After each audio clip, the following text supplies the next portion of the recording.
QWorld. Marlin Blakeney here. We like to welcome one of my good friends and also an excellent, one of the greatest female women's basketball player ever in the world. She has played basketball at Missouri State. She's still today the leading scorer in women's NCAA basketball history. She's also played in the WNBA for Portland. And now she is in coaching. She's coached at Missouri State and also now coaching at Oklahoma University. We have the greatest, the baddest. She doesn't stop, Jackie Stiles. Man, Marlon, you're making me blush with that introduction there. Thank you. You're welcome. No, well deserved. Well deserved. You know what's funny is I remember back in the day, like in the late 90s, you're on ESPN all the time. I mean, you were killing people all the time. It almost seems like a separate world. It was like so long ago, but no, a lot of good memories from my playing career, that's for sure. Right. So tell me a little bit. So this is something I did all my research this weekend, but I did not know you're from Kansas. That's pretty crazy. Yes, yeah. I'm from Kansas, Claflin, Kansas, real small town of 600 people. Not much there, but I love the small town I'm from and probably wouldn't be where I am today if it wasn't for growing up there. Right. Well, you know, if people don't know where that is, that was like, if I could put it best, you're south of 70, Highway 70, and you're between Wichita and what's the nearest big city in the Midwest? So we're like Hutchinson, Salina, we're an hour from there. We're about 20 minutes from Great Bend. Some people have heard of that. So yeah. But no, you played football at KU, right? So you're, yeah. Mm-hmm. Yep. But I grew up in Leavenworth, Kansas, so we're closer to Kansas City area. But my dad was military, so that's how we even got placed there. I was originally from South Carolina, but we got placed in Leavenworth in the Army. Yeah. So Claflin, I mean, let's talk about this. So what gave you this drive, this hunger, like from Claflin, small town? What'd your mom and dad do? Were they Yeah, they were very influential in, what I ended up doing. My dad was a basketball coach. Oh, okay. And I would follow him to the gym. He coached the varsity boys and, he'd show me a fundamental and I couldn't wait to show him that I mastered it. And then my mom was a nurse and would work 2 and 3 jobs so I could have different opportunities all over the country. They would send me to different things because obviously in Claflin, Kansas, I had to go elsewhere to get some of the opportunities. It wasn't like it is now where there's bitty basketball at 4 and 5. But, I actually told my second grade teacher, I said, I want to play professional basketball when I grow up. And that was before the WNBA even existed. But I just had that vision that basketball was what I wanted to be good at from a very young age. And then obviously it helped having my dad be a basketball coach. And I think I fell in love with it, just being exposed to it with him. So this is weird. Like I really want to engage all the my guests that come on and talk about how they got to be where they are. But there's something in you that everyone doesn't have it. Like a lot of people want to play basketball. They really do. But a lot of people don't want to have that work ethic, right? Or that mentality to be a great basketball player. They can be good, there's nothing wrong with that. But what do you think? I mean, it's still that, like literally there's got to be a burning, a yearning, something inside you that makes you want to be great, right? And to work that hard. And, I think, initially it started from my competitiveness. I'm just extremely competitive and, I didn't want anyone out there working harder than I was. And, people would be like, well, I took a day off and I'd be like, well, okay, I'm not going to take a day off because and I never told people this back then. It sounds crazy now, but I internally wanted to be the best that ever played the game, which sounds nuts, right. But, so I didn't want anyone outworking me. And then a lot of people don't know this part of my story. I had my youngest sister passed away when I was 12. And at that moment, I was like, I am going to dedicate all my accomplishments to her to, honor her. And so that also, added into that driving force. I always think you have to have something bigger than yourself. And so, those things I think were what really drove me to to be able to spend the hours I did in the gym. Right, right. That's awesome. That's beautiful. You know what's even cooler about that is that most of the stories that I'm hearing from, especially athletes, even business owners and successful guys, is similar. It's like there's something that happened in their past that clicked like that. Maybe it's a sibling passing away, or a mom and dad, something that clicked, or or maybe they got sick or something happened, and they healed and recovered, and then it drove them to be like, I'm not stopping, I'm not going to quit, I'm going to continue to be the best and excel, and whatever it takes is what I'm going to do. So that's pretty sweet. That's sweet. What so you went from high school. Now, did you win state in high school? Did you guys win state? Oh, that hurts my heart. Not to bring that up. No, still see how competitive I am. That was however many years ago. I don't want to age myself, or date myself, but yeah, it was so many years ago. But we did not win a state title, unfortunately. At that time, Little River pretty much won it every year. And what was crazy was they had like several players that went on and played college basketball, and they beat the 6A state champion, and they were 1A. Wow. It was just fiercely competitive through that era of time. But unfortunately, my sister has won 2 state titles at Claflin, and now my dad, and I'm so proud, he would have won a 7th state title in a row, and he set a record last year winning 6 if they wouldn't have called it, the season short. They called it after the first round of the tournament. So he's now coaching girls basketball at my high school and has won 6, would have been 7 probably this year. So I guess I get to live the state titles through them. Right. Well, I always say you put the foundation down there, you know what I'm saying, so they could build on it. Oh, no, but I'm just happy for their success since, I didn't get to win one, but. Yeah, that's awesome. So tell me this. So when you graduate, so talk about the time, so I want people to understand, because it wasn't like now where you got ESPN posting everybody's stuff. If it's an exciting move or whatever, no matter where you are in the world, if you send it to them, they think it's great, they'll put it on. Or we didn't have internet was fairly young at that time. It wasn't really like Google right now where you can find people or whatever. So talk about your process to deciding, or even how you got recruited and got seen, or how did it start? What was it like back then? Yeah, you're right. It was so much different. I mean, think about it. We didn't even have cell phones. I got my cell phone right after I graduated from college. I was like, I didn't even have a cell phone back then. But I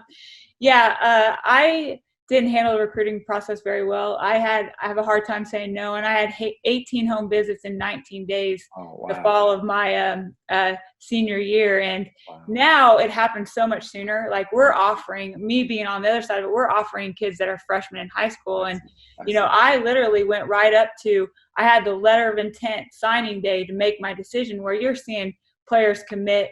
Like, we're having 21 graduates committing now, and even some 22s. Right. So it happened a lot later. But yeah, I had 18 home visits in 19 days, finally narrowed it to, my final 4 were Missouri State, UConn, Kansas State, and Oklahoma. Ironically, I was Coach Cole's, my boss now, first home visit when she got the job. Are you serious? I'm serious. It's really ironic. Yes. And my mom actually wanted me to choose OU. And so now she's now forgiven me now that I at least work for Coach Cole on the other side of it. But I always say, if I would have played for Coach Cole, she might not have hired me as a coach. So, it all worked out. But yeah, and I actually really struggled when I had it narrowed to 4, because I felt like all of those schools would have been a great fit for me. And true story, I hate to admit it, but I actually called the psychic hotline. I saw it advertising so many free minutes, and I was like, hey, I can't decide where to play college basketball. These are my 4 schools. And yeah, true story.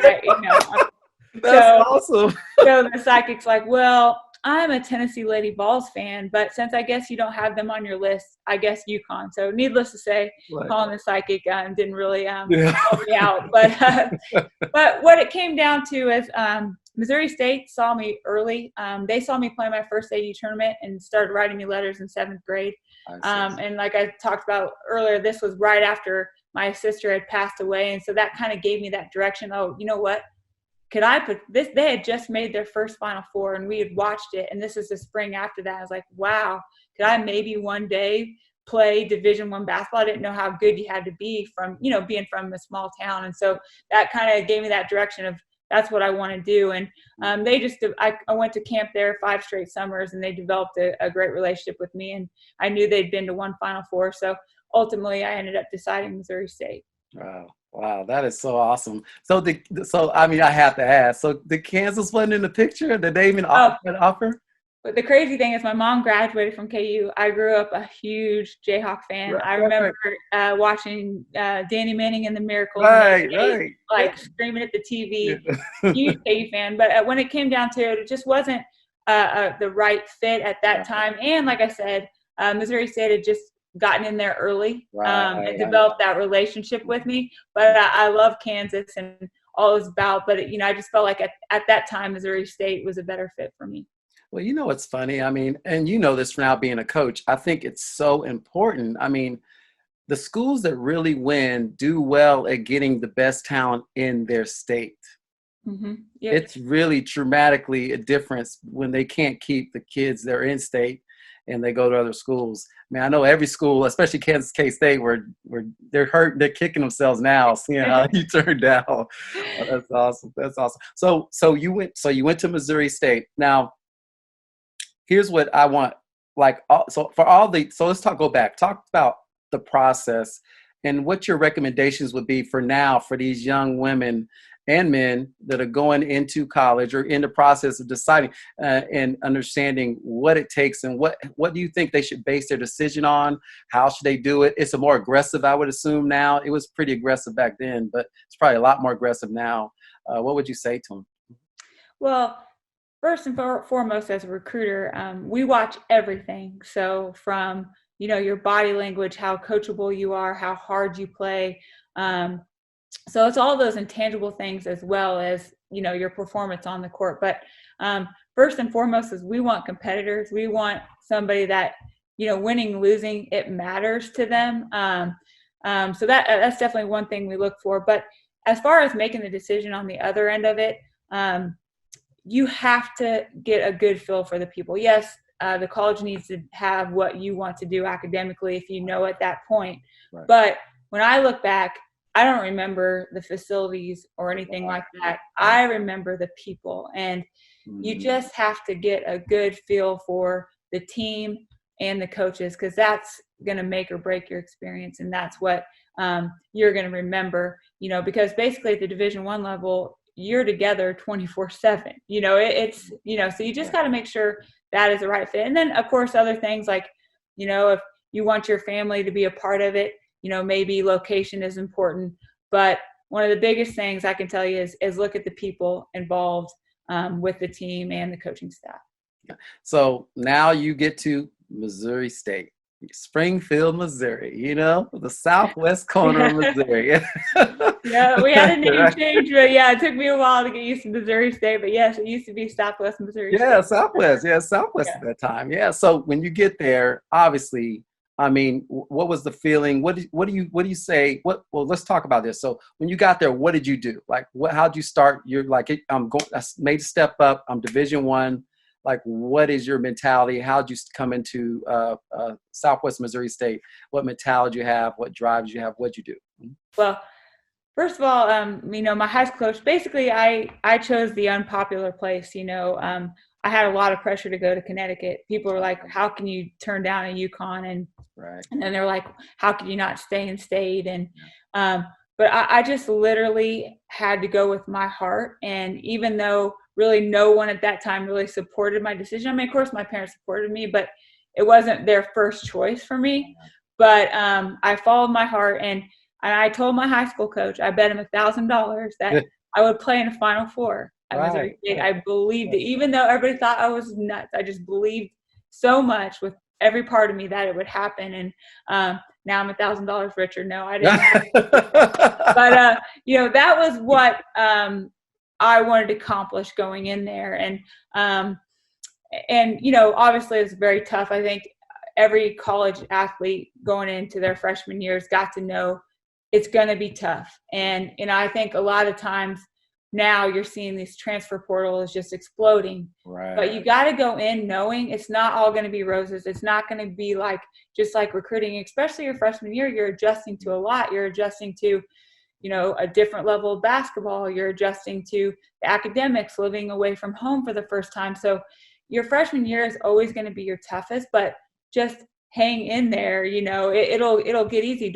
I just wish players now would fight through some adversity instead of always just saying, oh, okay, I'm going to go somewhere else. Maybe the grass is greener somewhere else. But just know going in as freshman, there will be adjustments that you have to get used to, and it will be tough. But we fell short my freshman through my junior year and had 1 year left to do it. And fortunately, we were able to make a Final Four in my senior year, and it's something I'll never forget. I mean, what an amazing feeling to accomplish in what was looked at as an impossible dream, something I'll never forget. Right. No, that's awesome. Yeah, I like to reiterate to everyone, you not going to UConn is like, that's kind of like it's in the late '90s. You not going to UConn, it was the creme de la creme. Before that was Tennessee, right? It was Tennessee, but UConn's gradually just started taking over. They were winning every year the championship.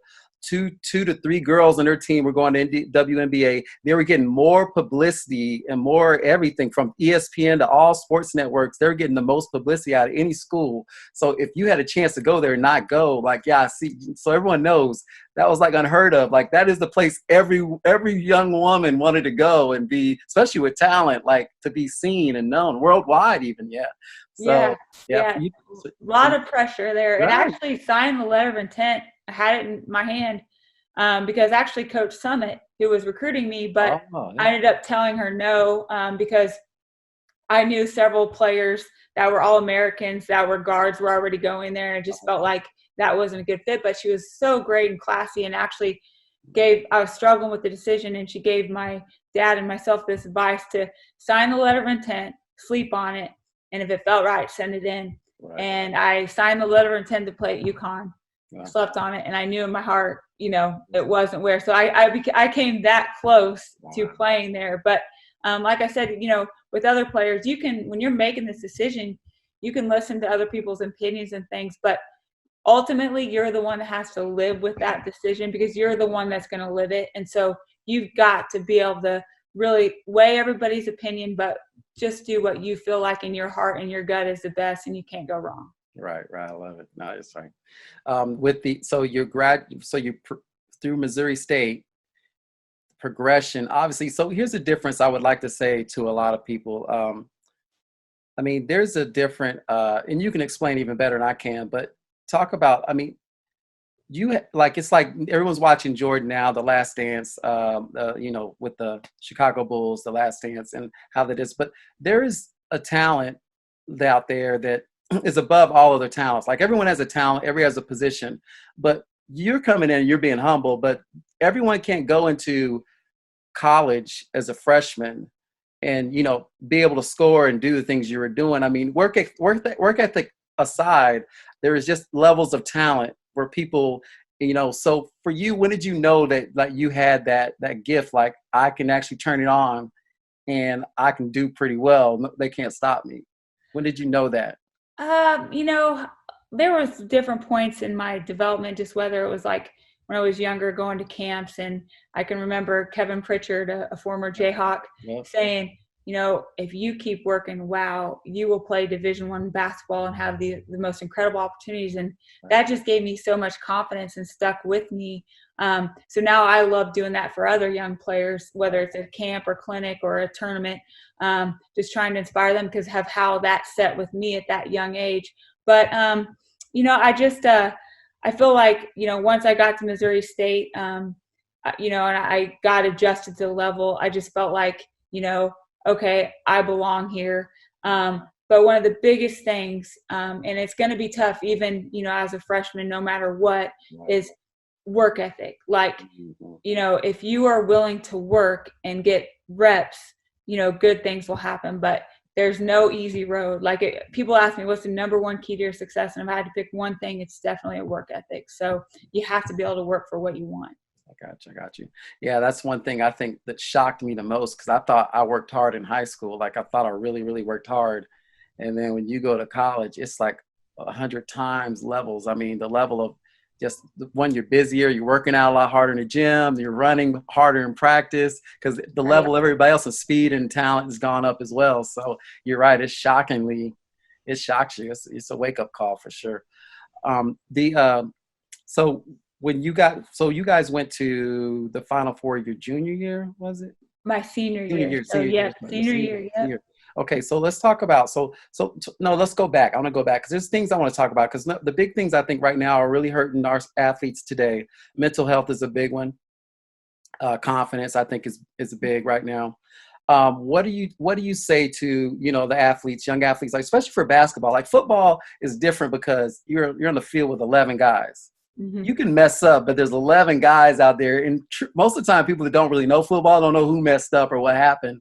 But it's kind of like you can kind of forget about it and move on fairly quickly, which it was easy for them. But basketball, if you turn the ball over 3 times in a row, or someone dunks on you, or drives by you and 3 times, 4 times, it's like your self-esteem can really be hurt really quickly. So what do you say to these athletes, especially kids? There's some great talented athletes out there, but their self-esteem and they don't want to mess up, and they're so thriving and stressed about looking good and doing well. So what do you say to those kids and how?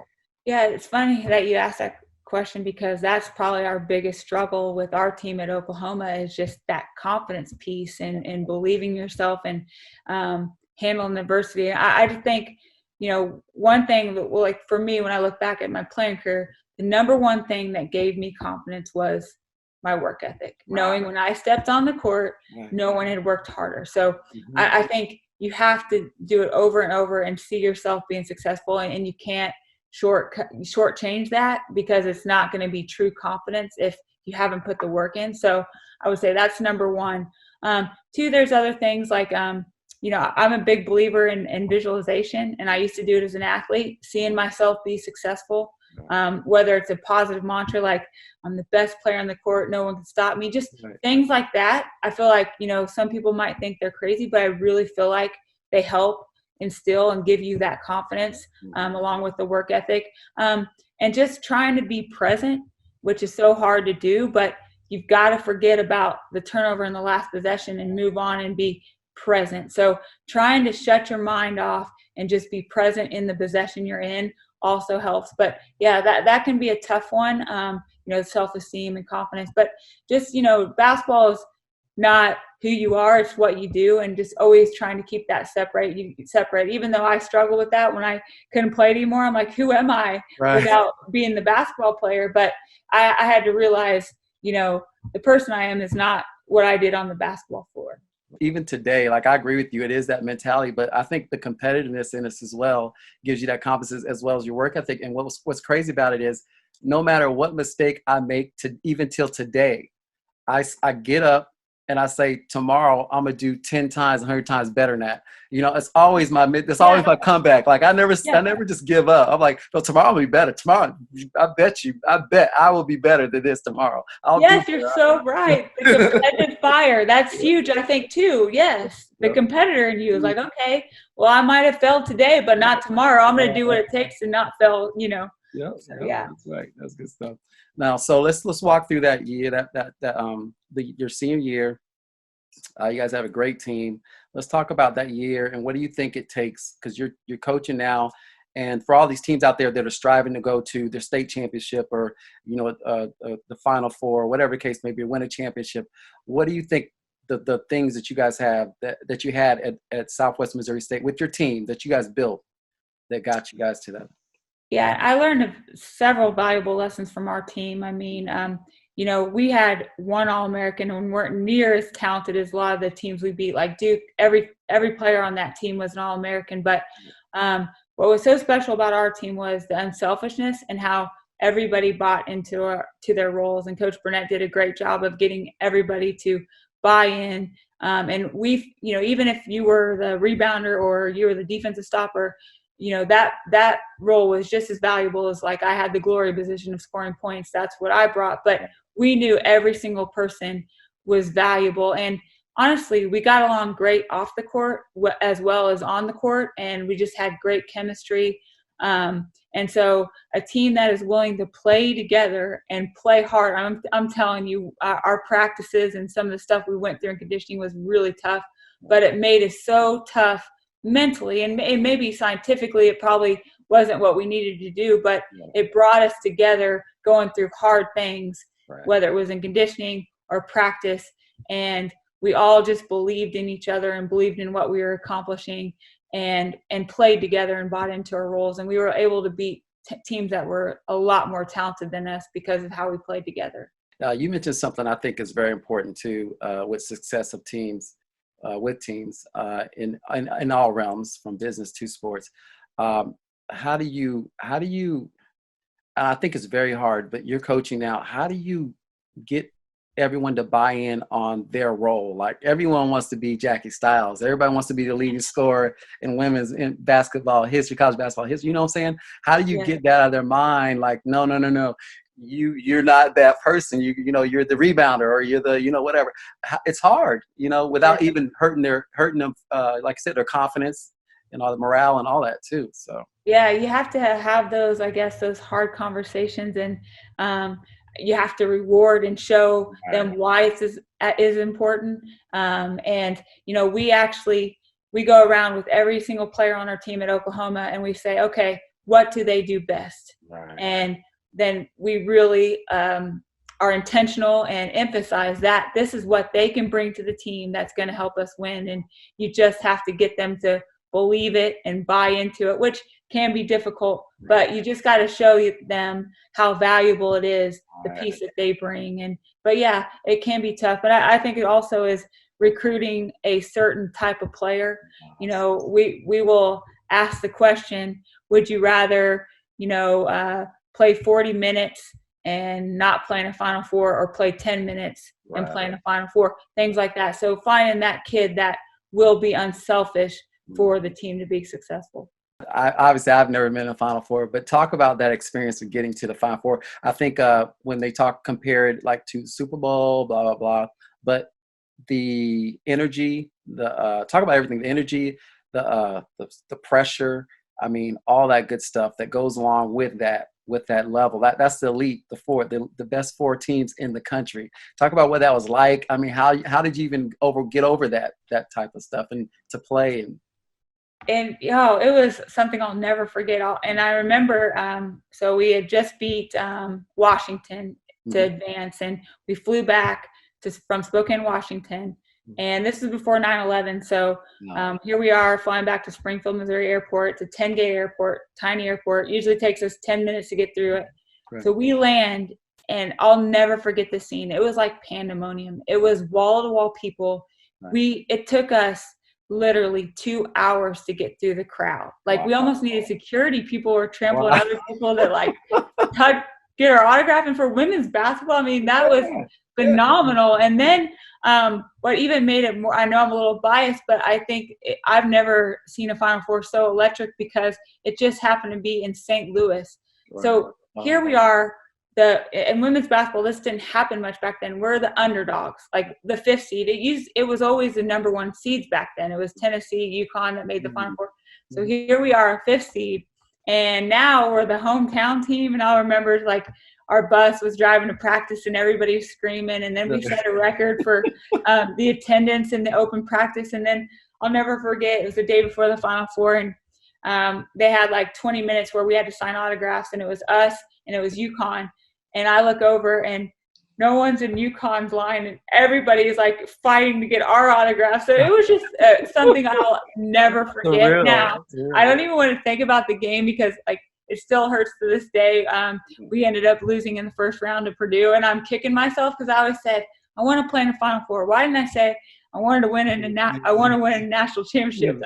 So, but still a dream run and a memorable ride, something I'll never forget. To be able to talk about that alone is that's a feat. Like for football, it'd be the national championship, and to go to something like that would be, I mean, I couldn't imagine.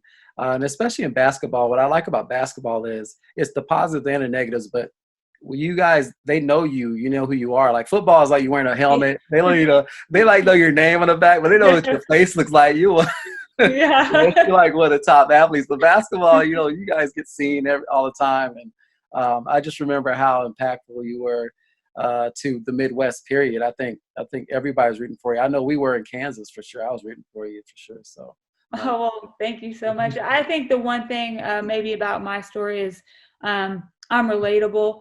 You see me in person.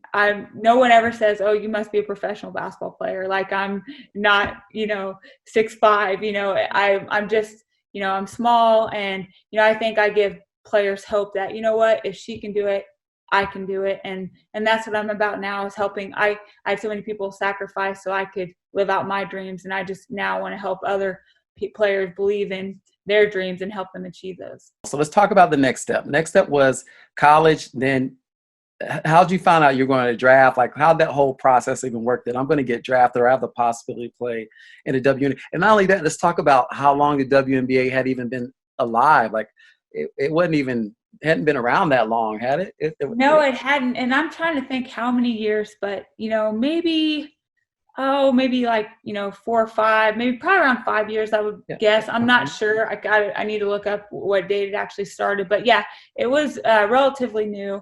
And I'll never forget that I got invited to go to the draft because they were expecting me to be a relatively high pick. They invited so many to be there in person, and so it was me and my college coach and my mom and dad, and we all went to the draft. And when I actually heard my name called, like, wow, talk about a dream come true, to get paid to play basketball, get paid to do something that I absolutely love. And then, looking back on my journey being from Claflin, Kansas, when I said I wanted to play professional basketball player, I wanted to be a professional basketball player. They're like, what? A professional basketball player? Like, looked at me like I was crazy. And, nobody in my town had ever played professional sports, or really even probably Division I sports. So just to be able to accomplish that and to share it with, people that there's no way I would have been where I was if it wasn't for, my college coach and my family, for all the support that they provided me those years. So it's just a memorable moment for sure. Right. That has to be good. You remember what round and pick you were and all that good stuff?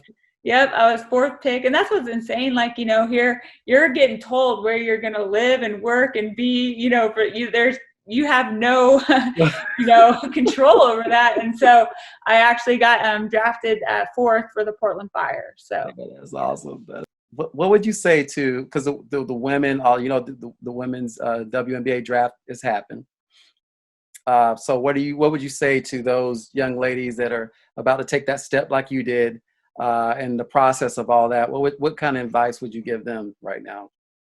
Well, for like the really top players that, are probably going to be pulled at to do all kinds of appearances and different things off the court, that it's okay to say no, because I remember I kind of, ran myself ragged trying to please everybody and wasn't really taking care of myself, getting sleep. So you got to try to protect your body. Now your body is your corporation. So you got to take care of it, and you got to do the things you need to take care of your body.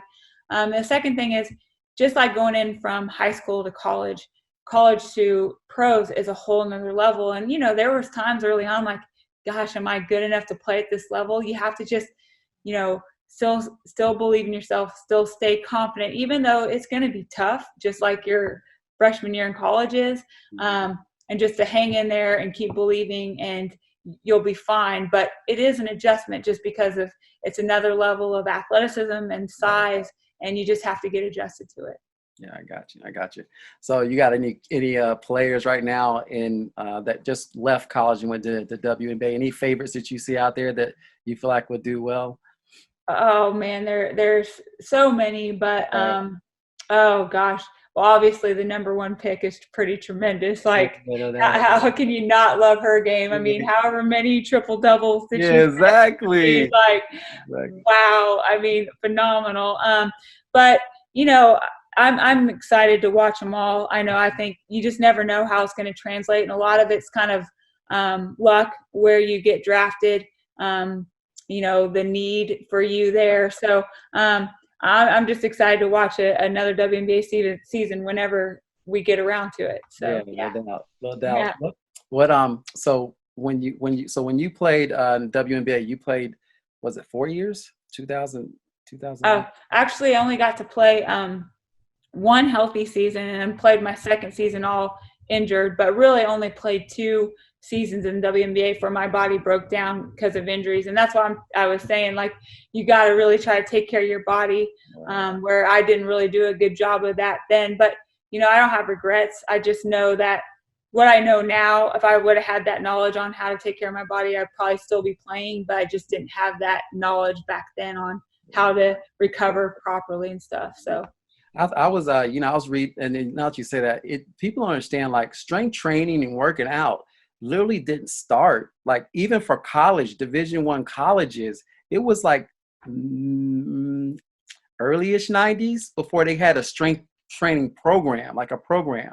And that still was young because no one really knew. It was all just testing, and they would hire, you know, strength trainers that had some background, but everyone was out there just trying to figure out what was the best programs, going to different. So you're right. I mean, and even till the late 90s to early 2000s, it was still in the process of everyone learning. I think today, like you're saying, there's a little bit better grasp on what your body needs, especially per sport. I think sometimes they're training like football players would be because your trainers back in the day, right? Because that's what he was. So you didn't know how to split it up, you know? Yeah. So yeah. No, it's changed so much, the training. And, you know, I look back and we tested in the 3 mile at Missouri State. Like, you know, I just, you know, the wear and tear, like, I ran way more than I ever probably should have, but you just didn't know back then. And, you know, like now I know like yoga and different things that really helped me. But it's just like you said, it wasn't there then. You know, we had just started doing the strength training, and we were a lot of times training like the football team, but, you know, it just, no fault of anybody. It was just so new that we didn't know what was best back then. Right. So the next step, so you finishing up. Obviously, I know you're like, if you're like me, you still like want to play. You know, you want to play. When did you decide? You know, when did it just hit you that I'm done, or when did you feel like, okay, I've exhausted what I can do or what I want to do? And that's hard to do. So how did that go? And when did you decide that you were done with WNBA? Yeah, so I played my second WNBA season, and after that second season, I basically had 13 surgeries in a 4-year span, trying to hold on to my career. Went to Australia in 2005 and made one final attempt to come back and made it through all those injuries. And then when I got there, the doctor was saying I needed left knee surgery. That was a completely new injury. And I was just like, it was a writing on the wall. Like, my mind wanted to do it, but my body just couldn't. And, you know, I look back, I mean, obviously I was way overused, and, you know, but I would still work like I did, but now I would know how to take care of my body. Because I think to reach a certain level, you have to overtrain, like, to some extent, but you just have to know how to take care of your body, which I didn't. But I just knew at that moment when they said I needed another surgery of a different injury, that it was my time to retire. And it's hard when, you know, it's not really your choice, you know, but I knew that I'd given everything I had to, you know, make a comeback and play. It just wasn't meant to be. My body was too broken down. Right. You know, I think it's hard for everyone. So it isn't something that, you know, it's when you put your whole life into one thing, right? Yeah. And you have to stop. Yeah. Like it never sits right.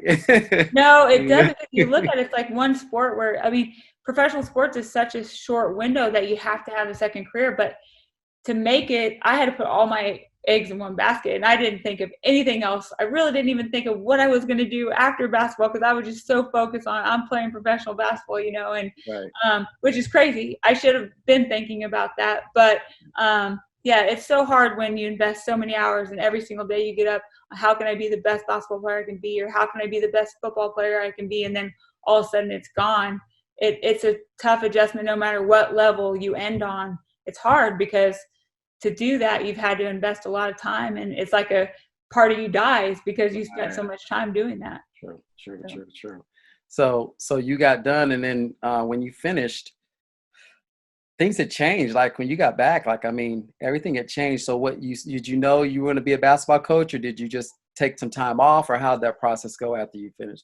Yeah, it was a struggle. I mean, I would say just because I didn't know who I was outside of me, the basketball player. And I started my own business for a while. I was doing personal training and basketball lessons and some camps and clinics and things like that.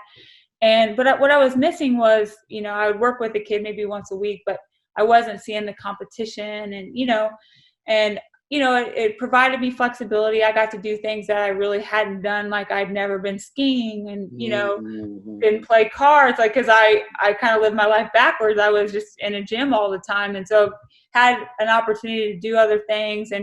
And during that time, what I learned about myself is I enjoy working. I enjoy being productive, and accomplishing things. And so, several people said, well, why aren't you coaching? Why aren't you coaching? I said, well, I might try it if the right opportunity happened. And then just so happened, I got a random phone call from somebody that had played for the same college coach that I did at Loyola Marymount in California, and said, will you be my assistant? I said, well, why not? And I'll try it. And I knew I could always go back to what I was doing. And I instantly knew, okay, this is what I'm supposed to be doing. But it was a journey to get into finally, my path for the second, portion of my life. Right. And so here's what I think, a lot of people need to understand, and and you said it perfectly. The process from, so I think when you look at life's about process, right? And different steps, right? And you can't do, most people are fortunate if they can do something like you said, playing sports, especially in the highest level, for many, many years. Like the average term I know for football, pro football, is like 3 years, 2.5, 3 years. So to the transition, which there's going to be many more transitions like we all have, the way you deal with it and the way you've done it is amazing, because I believe that you have to kind of take a break and then find who you are, like without that, right? Right. And Yes. you can't do it by keep moving and going in the same way. You got to stop and just sit there and still be busy, but figure out, like, what do I need for me now that I'm not getting pulled to play basketball and do the things I used to do. Now, where do I go in what direction? And it's a hard process. I think that could be depressing too, like to go from all that attention. So hats off to you. To like, who am I now? And I guess the one blessing that I see that doing, kind of stopping and starting my own business and having some time, I probably would be in college coaching now if I hadn't took that time. But what I learned about myself is I don't mind working. I enjoy it, but I might have resented college coaching because you work 24/7 at this level, and you got to make it almost like it's your lifestyle and find ways to enjoy it. But I probably would have gotten out of the profession if I didn't learn that about myself first, and you have to find your purpose again outside of playing. And yes, like you said, it does take some time. So you're at Oklahoma now, big OU Sooner, Boomer Sooner, right? Yep. So talk about that transition, what it's like, and for the Sooner fans, what are the expectations that you guys have? Well, I'm tremendously lucky. I have the world's most incredible boss and Coach Sherry Cole, and she's a Hall of Famer, and you instantly see why. I mean, she is a genius with the X's and O's, but not only that, it's the way she can teach it and communicate it is like nothing I've ever seen. And she's willing to, be such a great mentor. And I've learned so much in just 1 year of coaching with her. But that's really made my transition from the Missouri Valley to the Big 12 pretty easy, is being surrounded by incredible people from, Cook Reese Washington to Colton Cole. Every single player, every single coach on our staff has been tremendous in helping me adjust, but yeah, there's definitely high expectations. We've been in, out of like 19 out of 20 NCAA tournaments. And so there's that level of expectation of being in the NCAA tournament every year. And we definitely have that.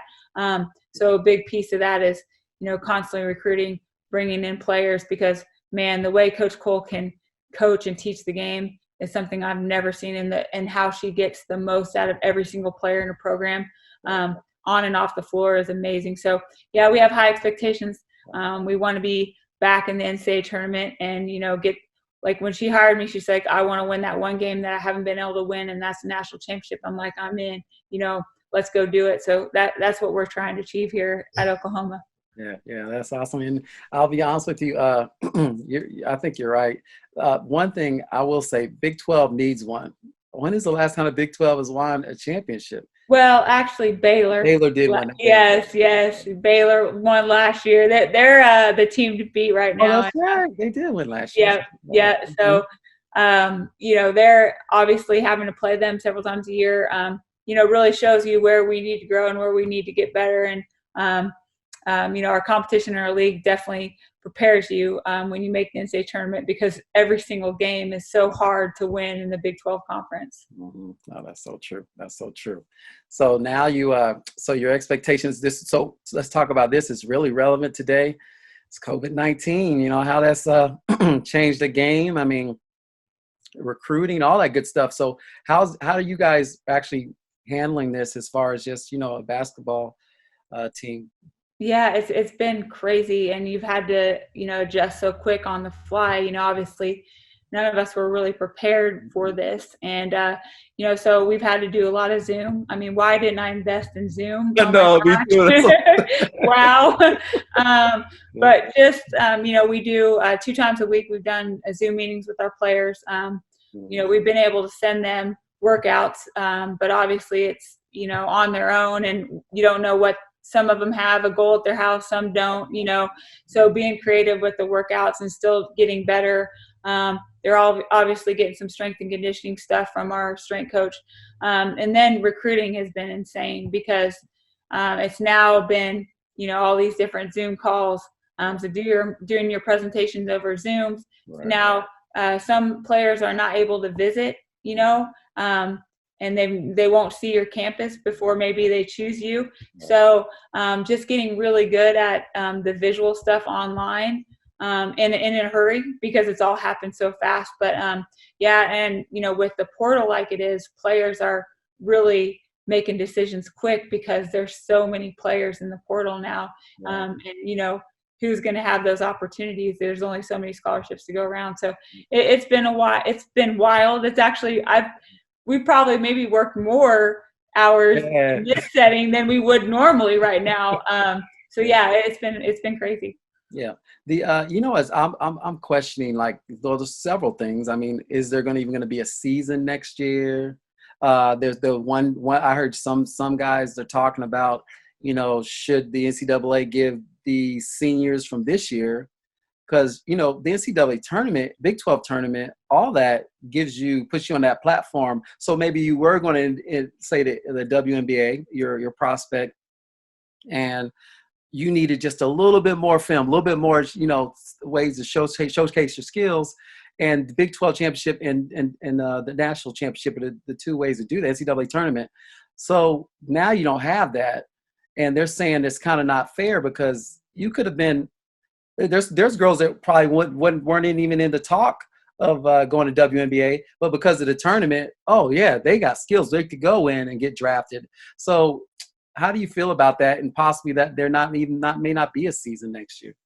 Yeah, it's crazy, because in any sort of adversity our countries went through, we've always had kind of sports to kind of fall back on and stuff, and this is the first that we've really dealt with this, and for me, I've had to take a look at myself, like, okay, basketball is my platform to impact and help people. How can I find ways to still help people and serve without that? But yeah, it's crazy to think that there could potentially not be a season, or it could look a lot different. So it really makes you grateful and appreciative for hopefully one day getting back to normal. Right. But it's been huge adjustment without sports, and without I miss seeing our players. Right. But it makes you grateful, and hopefully a lot of times you go through a tough time and you get back to the norm, and then you kind of take it for granted. But hopefully we can all take a big look and not take what we had before for granted, because it is special, and sports is a great opportunity, and you just have to try to make the most of it. No, that's right. That's right. You said it right. So this is before we go, I want to talk to you a little bit about this. So talk about, you said a little bit about it, but talk about social media and all that, how that's affected a lot of things. So the reason I preface this is because I started a company based off of this. Like, I feel like there's two things. One, athletes go into situations, especially from college all the way up to a professional career, if you're fortunate enough to do that. But I think that they don't get, you're so pushed into your sport and building, you being better and winning, right? But you forget, as you said earlier, what else you're about, or what is your why, what would you like to do, what's your purpose outside of sports, and building that. So I have a company, a digital marketing company. That's what we're trying to do, is help players and businesses, but all the around, just find their unique form, the true form outside of what they're currently doing, to expand their worth, right? Their brand, their worth, and increase their value over time. And I don't think it has to be dominantly sports that it's about, but I think it should be something that you're building while you're in sports or while you're on that platform to use after you get done, like you've said. So, but talk to me about what you think about digital social media, like Instagram and all that, and how it's really helping or hurting the athletes today.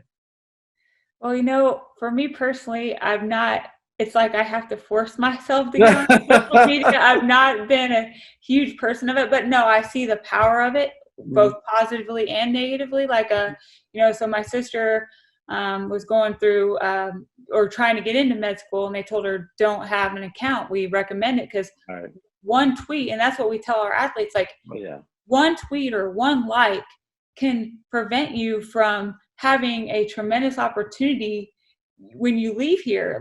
And you've got to be careful what you put out there. And once you put it out there, it's forever out there. There's no erasing it. So I guess educating on using it in a positive way, because it can be a tremendous vehicle of promoting good things. But you just got to make sure you're putting good stuff out there and make sure you're being careful with it. But yes, it's very powerful. I wish I was better at it. And I don't know. I've just never been. It's something that's difficult for me, but I do need to improve on it. Yeah. No, that's awesome. That's awesome.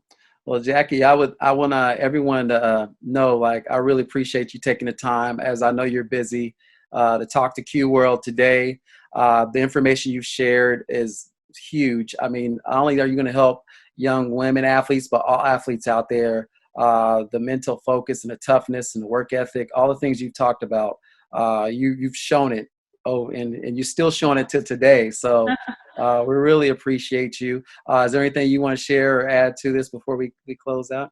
No, I just thank you for all that you're doing. And, you're the bridge of helping people go into their other life, and you're inspiring so many by what you're doing. So appreciate that, because I know I wouldn't be where I am today if it wasn't for so many people. And I know so many people sacrifice for me to do what I'm doing. And now it's my time to sacrifice to help them. And I can see that in you, how you're wanting to serve others and help them get where they want to be. So thank you for all you're doing, and thank you for having me on. No, you're awesome. Thank you. And I wish you the best. Go Boomer Sooner. I got you. All right. That's what I'm talking about. All right. Oh, you.